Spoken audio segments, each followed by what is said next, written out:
inon-unan plus sinabaw plus homemade nga ginamos ang atong panihapon karong gabi una. Hello, maayong adlaw mga zay. Human sa atong pagpanarbaho. Mapasalamaton tas Ginoo nga nakasuccess ta karong adlaw.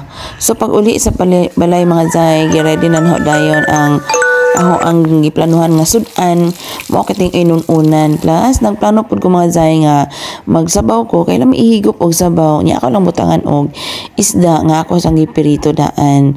So pag magprito mga zay ako na siyang gi-ready kauban iya mga panakot nya ato na itak-ang.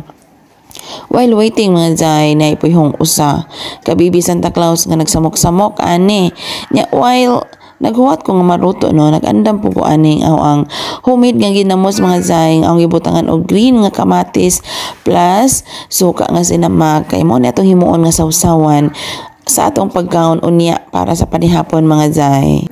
Yes mga zay, ambot kung ako lang ba pero ganahan ko na ay sawsawan ang akong sudan mga zay unya. One of my favorite is kiniliging ginamos pero gusto jud ko nga ako yung muluto. So walay pagdugay-dugay mga zay naluto na nga to ang sabaw so ato nang ilunod kini nga atong giandam pud nga kamunggay. Ata holes simek amen. Very good. Eat na. Hot. So dali na mga zay unsa pagipaabot ko anang bahaw og dungan nimi sa amang pagpangaon. Ready na ato mga sudan mga zay. Unya mga oras ta.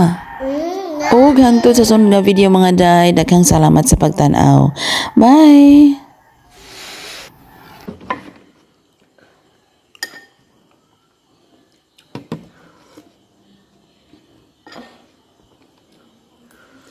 Maslaan na ba?